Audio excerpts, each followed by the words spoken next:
Hello friends, and welcome to my new chapter of Sherlock Holmes. I hope you like it and subscribe my channel. Let's go. The Red-Headed League. It was a cool autumn day when I decided to visit my friend Sherlock Holmes. The walk was pleasant and I was soon at Baker Street, but Holmes already had company. His visitor was a large, older man with hair as red as fire. "You are just in time, Watson," said Holmes. "I believe you will find this gentleman's tale most interesting.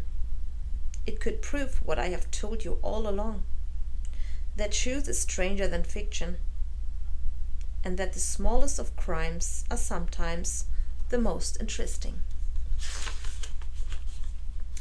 This is Mr. Jabez Wilson, who was telling me about some most unusual events.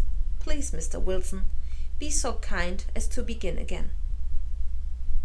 Before the red-haired man began to tell his tale, he pulled a newspaper from his coat pocket. As he scanned the newspaper, I looked at him carefully. I tried to guess things about him the way my detective friend always did. Holmes could see what I was doing. He looked at me and said, "Watson, I see nothing either. Except, of course, that our Mr. Wilson is a laborer, that he is a member of the organization known as the Freemasons, that he has visited China, and that he has been writing a lot recently." Mr. Wilson looked up from the newspaper with wide eyes. "How on earth did you know that, Mr. Holmes?" "It's true that I was a laborer. I used to be a ship's carpenter, and the rest is all true too."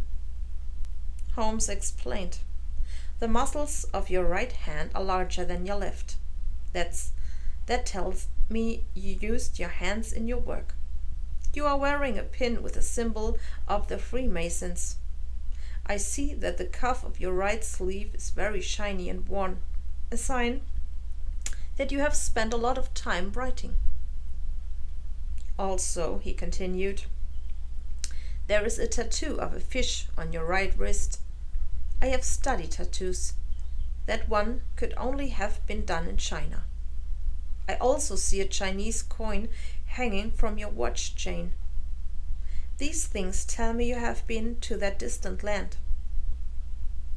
I was always amazed by the store of facts in Holmes' head. He might not know that the earth circled the sun, or be able to name the author of a famous book. But he could tell you what country a certain tattoo came from, or he could study the ash of different cigarettes and tell them apart. Mr. Wilson laughed loudly. "I understand now, Mr. Holmes.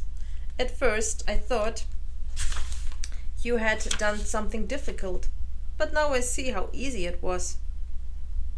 Watson, remind me not to explain my methods in the future," he said to me with a grin. "And now, Mr. Wilson, have you found the item in the newspaper?" "Yes, here it is. This is what started it all." Wilson handed me the 2-month-old paper. He pointed to a small notice on the page, which I read. "To the Red-Headed League. At the request of the late Ezekiel Hopkins of Lebanon, Pennsylvania, USA, employment is available to all red-headed men who are of sound body and mind and are above the age of 21. The successful applicant will receive a salary.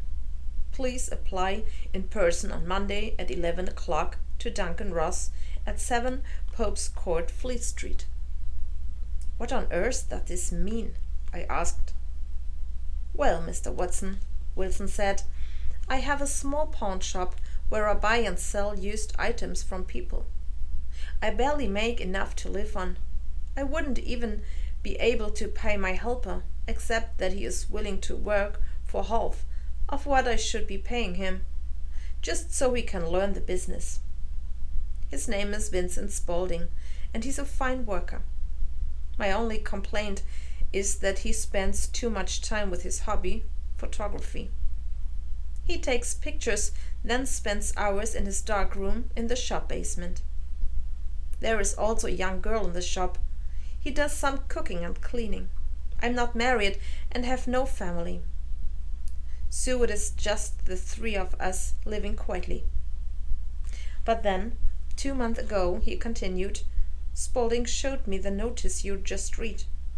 He said he wished he had red hair because he had heard the job was easy and paid well. He also heard that Ezekiel Hopkins was an American millionaire.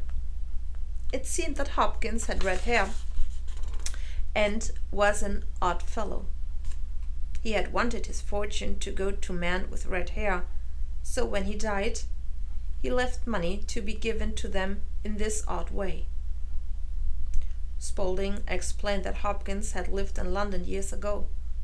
It seems he loved the place, so the money was left only for red-haired men from this city. My assistant said the offer seemed perfect for me. So, continued Mr. Wilson, we closed the shop and made our way to the offices of the League. Well, Mr. Holmes, when we arrived, the streets were filled with red-headed men. I never knew there were so many of us, and all these men were in search of the job. I didn't think I had a chance, but Spaulding told me the position was only for a man with hair as fiery as red as mine. So we pushed through the crowd in the office door and waited. It wasn't long before we were inside. In the office was a man with hair as red as mine, sitting at a table. He spoke with each man, one after the other. He asked them all questions and then told them they were not suitable for the post. Finally, it was my turn. Right away, the man seemed very interested in me. He even asked everyone else to leave. He complimented my hair. To make sure I was right for the position, he even grabbed it with both hands and pulled at it. When I yelled in pain, he explained that he had to be careful. He said that many men had worn red wigs or had dyed their hair. Then he shook my hand and told me I had the job. He walked over to the office window, opened it, and yelled to the crowd that the position was filled. His name was Duncan Ross, said Wilson. He told me I would need to work from 10 in the morning until 2 in the afternoon. I explained that I had a shop to run. But Spaulding told us he would be happy to look after the business for me. I was told that my task would be to copy the Encyclopedia Britannica. I was to start the very next day. And so there was the next day, said Wilson. And as odd as it sounds, everything was as promised. Mr. Ross was there to get me started. I began copying the Encyclopedia, starting with the letter A. Mr. Ross left me alone at times, and then at 2 o'clock he returned and told me I was finished for the day. He paid me, and I went home.